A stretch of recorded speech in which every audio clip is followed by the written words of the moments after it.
السلام عليكم ورحمة الله وبركاته. الحمد لله نحمده ونستعينه ونستغفره ونعوذ بالله من شرور أنفسنا ومن سيئات أعمالنا. من يهده الله فلا مضل له ومن يضلل فلا هادي له. وأشهد أن لا إله إلا الله وأشهد أن محمدا عبده ورسوله أما بعد. கணியத்திற்குரிய சகோதர சகோதரிகளே, அல்லாஹ்வுடைய மாபெரும் பேரருளால் ரமலான் மாதத்தினுடைய 13வது இரவிலே நாம் எல்லாம் அமர்ந்திருக்கின்றோம். அல்ஹம்துலில்லாஹ். இந்த நன்னேரத்தில் வெற்றியாளர்களின் பண்பாக தொடர்புரையாக நாம் பல்வேறு செய்திகளை பார்த்து வருகிறோம். அதில் இன்றைக்கு வெற்றியாளர்களுடைய சிறப்புகளாக நம்ம பார்க்க வேண்டிய விஷயம் அல்லாஹ்வுடைய மார்க்கத்தில் வந்து வெற்றியாளர்கள் பண்புகள் என்ன அப்படின்னு கேட்டால், மனிதன் வந்து இஸ்லாம் மனிதனுக்கு வாங்க உரிமை, பழிவாங்கக்கூடிய உரிமை அல்லது மன்னிக்கக்கூடிய உரிமை என்று இஸ்லாமிய மார்க்கத்தில் நமக்கு சொல்லித்தரப்பட்டிருக்கக்கூடிய ஒரு செய்தியை பார்க்க முடிகிறது. அது சம்பந்தமாக போய் பார்க்கணும். இஸ்லாமிய மார்க்கம் நமக்கு என்ன சொல்றது அப்படின்னு கேட்டால், நமக்கு மார்க்கம் சொல்லுது பழி வாங்கக்கூடிய பண்புன்ற இஸ்லாத்தில் வந்து அது ஒரு முக்கியமான ஒரு பண்பாக இருக்கிறது. ஏன்னு சொன்னால், ஒரு மனிதன் பாதிக்கப்பட்டான் என்று சொன்னால் அதை எதிர்த்தாக்கு பண்ணக்கூடிய ஒரு விஷயத்தில் மனுஷன் இருக்கிறான். வெற்றியாளர்களின் பண்பாக பாதிக்கப்பட்டவர்களுக்கு இஸ்லாம் வழங்கும் உரிமை என்ற பண்பு பற்றி தான் நாம் பார்க்கணும். அதில் என்ன அப்படின்னு கேட்டால், பாதிப்பு ஒரு மனிதனை பாதிப்பை ஏற்படுத்திவிட்டான் என்று சொன்னால் அந்த பாதிப்புக்கு தக்கவாறு பழிவாங்குதல் அமையும். அப்புறமா இன்றைக்கு சூஃபி அப்படி அவங்களையாலும் பேசப்பட முடியாது. எல்லாருடைய உள்ளத்திலையும் அது இருக்கும். இல்லை பேசிட்டான், திட்டான், அடிச்சுட்டான், என்ன காயப்படுத்திட்டான் என்று சொல்லி அடிப்படையில் என் வியாபாரத்தை முடக்கிட்டான், ஏதாவது ஒரு வகையில் என்ன செய்யும் அப்படின்னு கேட்டால் ஒரு பாதிப்பு இருக்கும். அந்த மாதிரி வந்துக்கிட்டு அல்லாஹ்வுடைய மார்க்கத்திலையும் இஸ்லாம் நமக்கு சொல்லுது. இந்த பழி வாங்கக்கூடிய விஷயம் அது சம்பந்தமாக வந்து தனிப்பட்ட இந்த பழியை நான் பேச வரல. உலகத்தில் என்ன நடந்துக்கிட்டு இருக்குது, இப்போ உள்ள ப்ராக்டிக்கலாக என்ன நடக்குது அப்படின்னு பார்த்தீங்கன்னு சொன்னால், யுத்தம், போர்.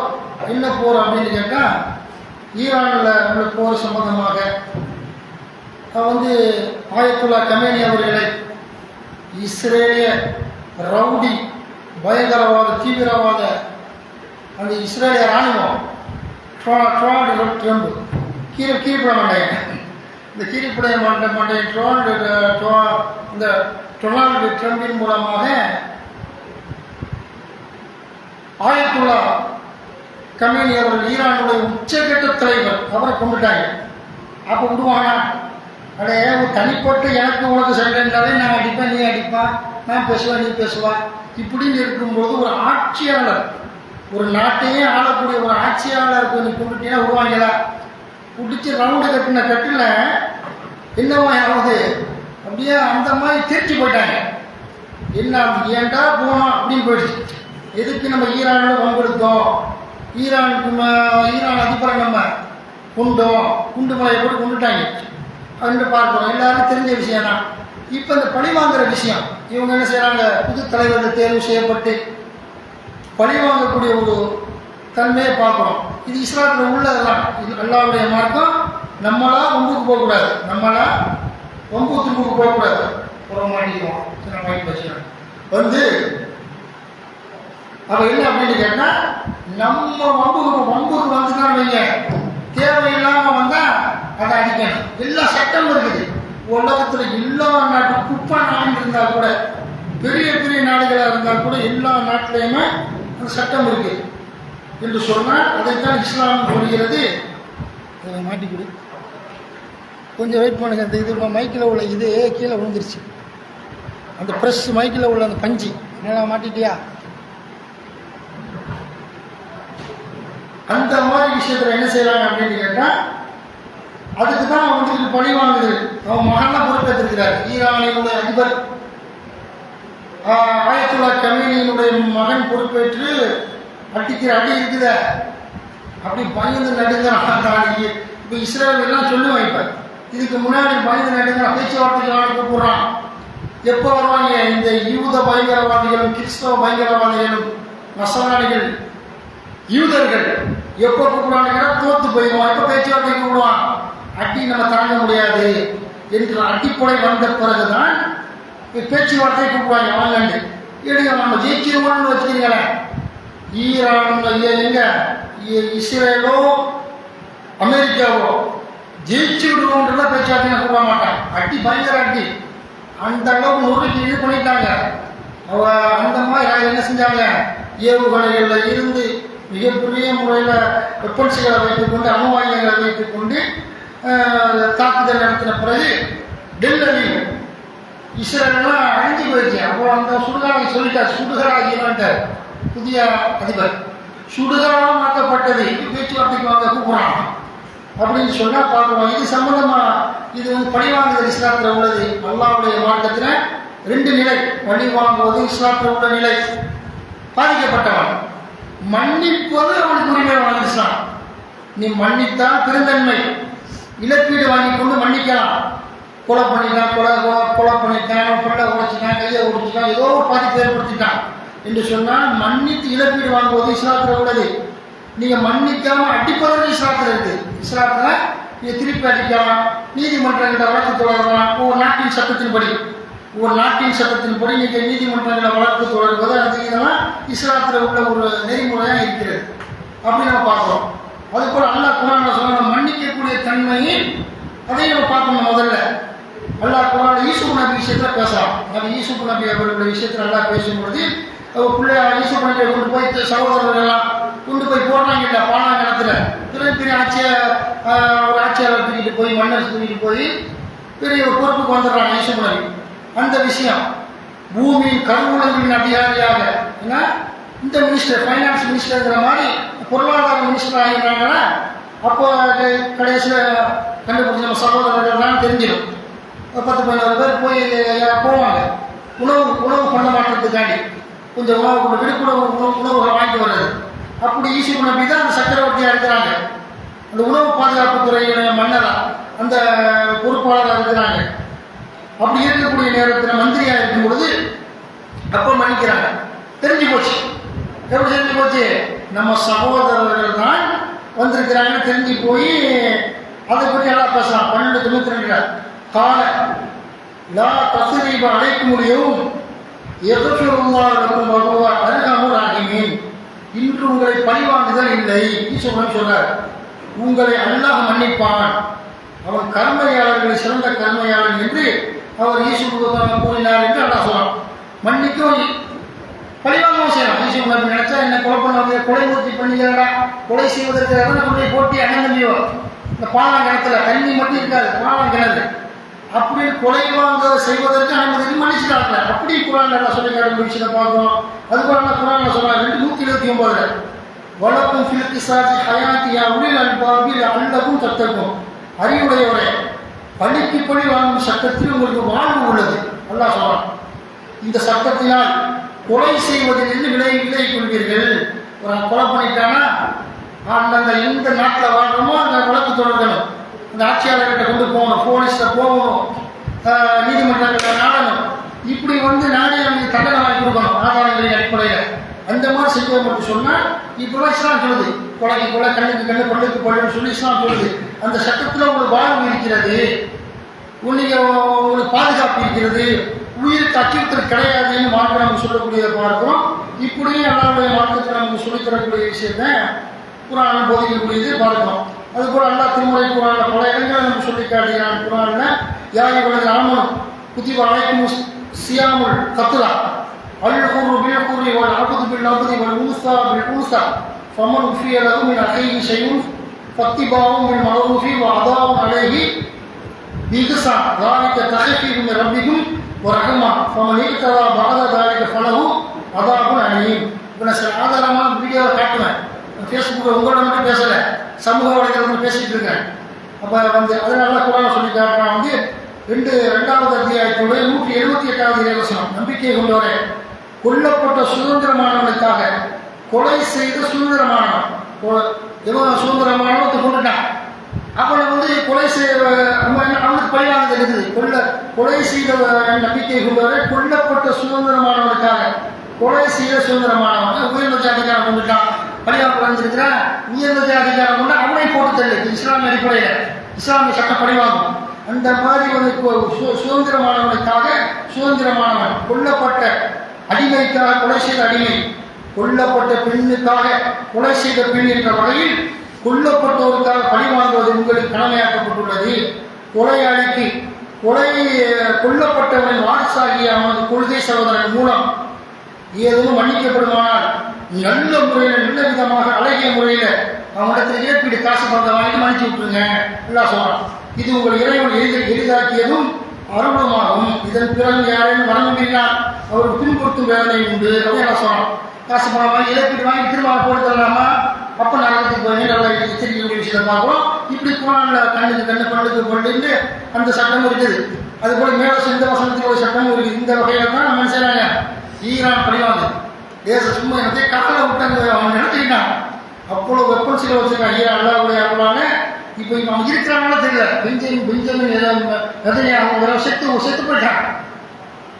நான் சொல்லல, அந்த இஸ்ரேலுடைய செய்தியே அவனுக்கு என்ன செய்யறாங்க, அரபுல இருந்து அவங்க ஒளிபரப்புறாங்க அவன் செத்து போன விஷயத்த. அந்த மாதிரி இல்லைங்கிற மாதிரிலாம் இஸ்ரேலிய பிரதமர் கதை முடிந்து விட்டது என்று சொல்லி இதுவரை உறுதி செய்யப்படாத நிலையில் இஸ்ரேலிய சேனல் 12 இஸ்ரேலிய பிரதமர் பெஞ்சமின் நெதன்யாகு படுகொலை செய்யப்பட்ட செய்தியை உறுதிப்படுத்தியுள்ளதுன்னு சொல்லிட்டு ஒற்றாம் போராட்டி இதெல்லாம் செய்தி நான் கதை கப்பதான் சொல்ல விட்டேன். எல்லாம் ஆதாரம் ஃபோனில் ரெக்கார்டை காட்டிட்டு இருக்கிறேன். இந்த மாதிரி அவன் போயிட்டாங்கிற மாதிரி தகவல் வந்திருக்குது. ரொம்ப கீரிப்புள்ள மண்டையில ரொம்ப கோபம் வந்துச்சு. அவன் என்ன செய்யறான், இந்த மாதிரி அரபு மூலத்தோடு இது பண்ணியிருக்கிறாங்க. இஸ்ரேலிய அந்த நாட்டினுடைய சேனலே சொல்லியிருக்கான். இப்படின்னு பார்க்குறான் தெரியல. அந்த மாதிரி அவங்க போட்டான். ஈரானோட அதிபர் என்ன செஞ்சு ஈரானில் இருந்து குண்டு போடப்பட்டது கரெக்டாக ஏவுகணை, சாதாரண ஏவுகணைகள் இல்லாது அந்த மாதிரி முறையில் வந்துக்கிட்டு அந்த அவ்வளோ வெப்பன்ஸ் போட்டு அவ்வளோ காலி உலகமே நினைச்சிடும். அவ்வளோ வெப்பன்ஸ் வச்சிருக்கான் என்ற இந்த பொய் செய்தி பண்ற அந்த சங்கிகள் பொய் செய்தி பரப்புறாங்க. உலகளாவிய அடிப்படையில் இந்தியாவோட சங்கி ஊடகம், மேற்கத்திய நாடுகள் இஸ்லாத்துக்கு எதிரான ஊடகம், இஸ்லாத்துக்கு எதிரான வன்முறையில் பொய் பரப்புறான். உண்மை நிலவனால ஒரு சில சேனல்கள் நீதியாக கொண்டு வரக்கூடிய விஷயத்தை பார்க்குறோம்.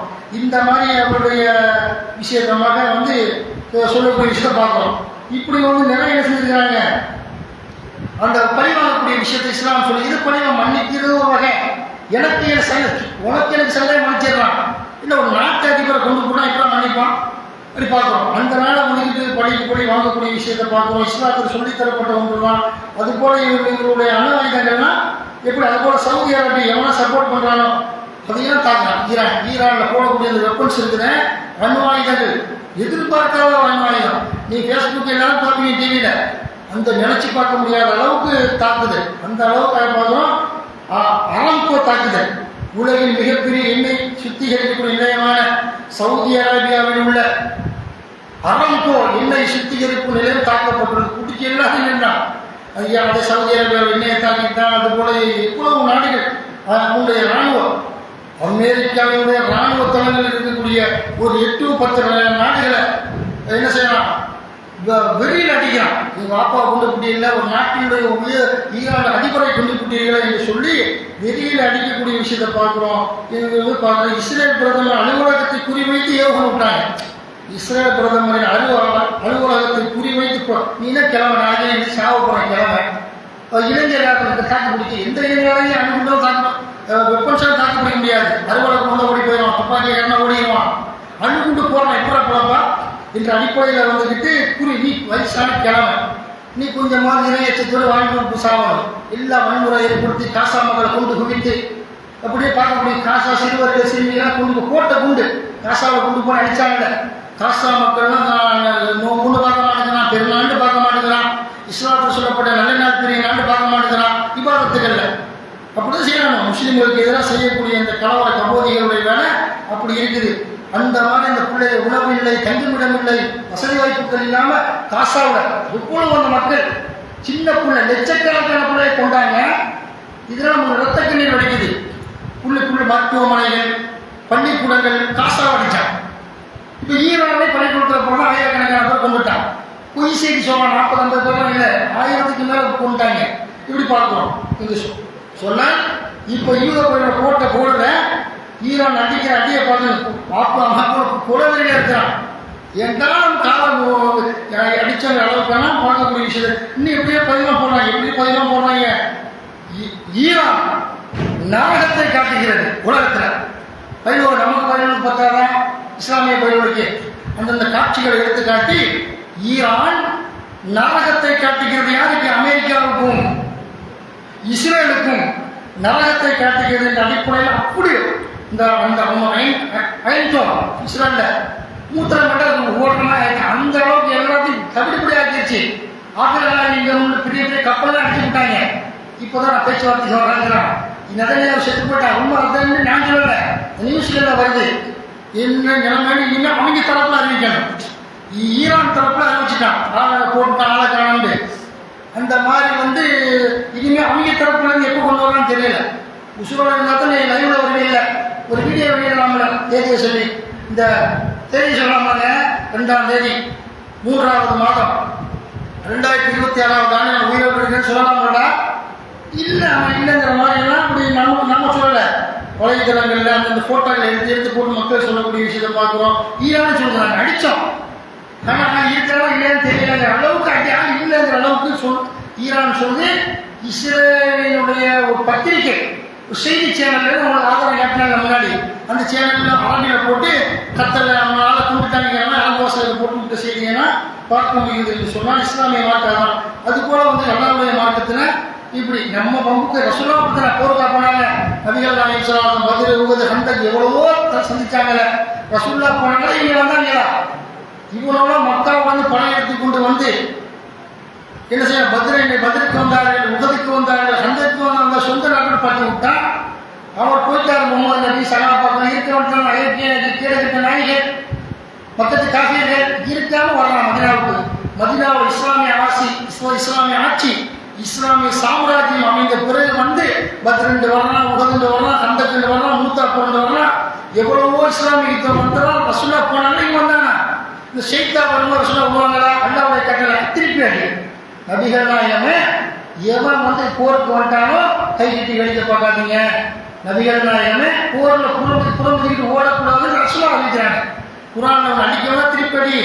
உங்களுடைய குழந்தைகளை காப்பாற்ற பெண்களை, முதியவர்களை, சிறுவர்களை, நோயாளிகளை நம்முடைய குறை காப்பாற்றுவதற்காக திருப்பி அப்படின்னு சொல்லி குரான் எல்லாம் சொல்றான்.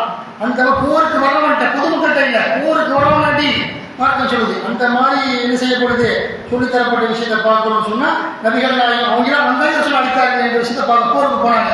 போர்ல நபிகள் நாயகத்துக்கு இஸ்லாத்துக்கு வெற்றி கிடைச்சது, தோல்வியும் கிடைச்சது. அவங்களுக்கு சில போர்களை வெற்றியும் கிடைத்தது, காபிர்களுக்கு இறை மறுப்பாளர்களுக்கு தோல்வியும் கிடைத்தது. அப்படிதான் கால சக்கரத்தை சொல்ல வச்சிருக்கிறான்.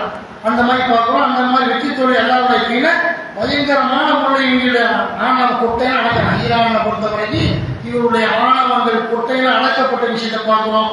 அதுபோல அந்த போடப்பட்ட குண்டுகள்லாம் இருக்குது. அதெல்லாம் பல சேனல்களில் பேசுறாங்க, பயப்படுறாங்க. அந்த உலகமே அந்த சேனல் எப்படி சொல்லலாம், அதை போட்டான்னு வைங்க அந்த கட்டடங்கள்லாம் அழிஞ்சு போயிடும். பேரை சொல்லலாம் ஆங்கிலத்தில். ஆனால் அதன் பிறகு அந்த பிள்ளைகள் ஒரு 50 வருஷத்துக்கு கையை இழந்து, காலை இழந்து, புற்றுநோய் கேன்சர் புற்றுநோய் இன்னும் இயற்கை உபாதைக்கு ஆளாக்கப்பட்டு இறந்து விடுவார்கள் என்று சொல்லி எவ்வளவோ பற்றி என்ன செய்வாங்க. பெரும் ஆய்வாளர்கள்லாம் அந்த செய்தி தொடர்பாளர்கள்லாம் பேட்டி கொடுக்குறாங்க. ஈரான் போடக்கூடிய அந்த குண்டு அவன் போட்டான்னு வைங்க அவ்வளவுதான், அப்படி ஒன்றை போட்டு எச்சரிச்சிருக்கிறான், போட்டால் அவ்வளவுதான். அந்த மாதிரியான முறையினா அந்த குண்டுகள் அவ்வளவு வெப்பன்ஸ் வைத்திருக்கக்கூடிய அளவுக்கு ஈரானுடைய கை நீளம் இருக்கக்கூடிய விஷயத்தை பார்க்கிறோம். எல்லாம் குரான்ல சொல்றான். இந்த விஷயமா நல்ல அறிவை கொடுத்தா சின்ன மூளை 1/4 கிலோ மூளை இருக்குமா, அந்த சின்ன மூளையில கொடுத்த அந்த மூளையில இருந்து என்ன செய்யலாம், இவ்வளவு வியந்து பார்க்கக்கூடிய ஆயுதங்கள் தயாரிக்கப்பட்டு அந்த அளவுக்கு நன்மையும் சில தயாரிக்கலாம். காரு வாகனம் ஃபிளைட்டு கண்டுபிடிச்சான். அப்படி ஒரு புறம் மக்களை அழிக்கக்கூடிய ஆயுதங்களை கண்டுபிடிச்சு வச்சுக்கலாம். உலகம் உள்ள எல்லா நாடுகளும் என்று பார்க்கிறோம். இந்த கேடு கட்டவர்களுடைய கொட்டை உடங்கக்கூடிய ஒரே எவ்வளோ ஆறு நாடுகள் சீத்தனா போச்சான். ஈரான் மட்டும் வீரனா கம்பீரமாக அடிக்கிறான். இது விஷயமா குரான் பேசுகிறது. இவன் போடக்கூடிய குண்டை பற்றி ஆதி சமுதாயம் எல்லாம் சொல்றான். ஆதி சமுதாயத்தை பற்றி எல்லாம் பேசும்பொழுது அந்த ஹூது நபியுடைய சமுதாயம் கேடு கட்டவர்களாக இருந்தார்கள். நபிக்கு கட்டுப்படலை, இறை தூதருடைய போதனைக்கு கட்டுப்படலை, நபியை எதிர்க்கிறான், சமுதாயத்தோட நல்லடியார்களை எதிர்க்கிறான், அவர்களுடைய அழிவை பற்றி எல்லாம் பேசுகிறான். முக்கியமான வசனம் இது லாஸ்ட் முடிக்க போறேன். 51-41 வஃபி ஆதின் மீது அரசன அழகி ஒரு ரீகன் அகீம், ஆதி சமுதாயத்திடமும் நபியே படிப்பினை உள்ளது. அவர்கள் மீது மலட்டு காற்றை அனுப்பினோம். மா தகுந்த விஷயம் அத்தத்தை அழகி இல்லா ஜாலத்து கர்ரமீன், அது எந்த பொருளில் பட்டாலும் அதை மக்கி போனதை போன்று ஆக்காமல் இருந்ததில்லை என்று 51-41 எல்லாம் சொன்னால், ஹூது நபியுடைய சமுதாயம் ஆதி சமுதாயத்தை அழிச்சாங்க. ஆதி சமுதாயத்தை அழிக்கும் போது மலட்டு காற்று அல்ல, ஆக்சிஜன் நீக்கப்பட்ட காற்று. அந்த குண்டை போட்டான்னு வைங்க, அப்படியே சுவாசிமா செத்து போயிடும். அந்த அளவுக்கு உண்டான ஆக்சிஜன், நம்ம ஆக்சிஜனை சுவாசிக்கிறோம். அந்த ஆக்சிஜன் சுவாசிக்க முடியாம கெட்ட காற்று, அந்த விஷ காற்றை நிரப்பிய முறையில் அல்ல அந்த கெட்ட காற்றை அனுப்பி, மலட்டு காற்றை அனுப்பி ஆது கூட்டத்தாலே அனுப்போம். வேரோடு மண்ணோடு 7 நாட்கள் அவர்கள் மீது அந்த காற்று வீசியது, புயல் காற்று வீசியது. வேரடி மரங்களாக செத்து போனார்கள், அட்ரஸ் இல்லாமல் ஆனார்கள் என்று சொல்லி மலட்டு காற்று, ஆக்சிஜன் அளிக்கப்பட்ட காற்றால் ஆதி சமுதாயத்தை, அந்த கேடு கெட்ட ரவுடிகளை, கெட்டவர்களை 7 நாட்கள் அளித்தோம் அல்லா சொன்னாலே. அந்த அதான் முடிச்சிருக்கான். ஈரான் எந்த ஆயுதம் வச்சிருக்கிறான்? அயோக்கியர்கள் திருட்டு போயிடுவானா என்று சொல்லி உலக நாடுகளுக்கு அச்சுறுத்தக்கூடிய அளவுக்கு ஈரான்ல அந்த ஆக்சிஜன் நீக்கப்பட்ட காற்று அணுகுண்டு போட்டால் வைங்க, உலகமே முடிஞ்சு. சவுதி முடிஞ்சிடும், குவைத் முடிஞ்சிடும், அமெரிக்கா முடிஞ்சிடும், இஸ்ரேல் முடிஞ்சிடும்.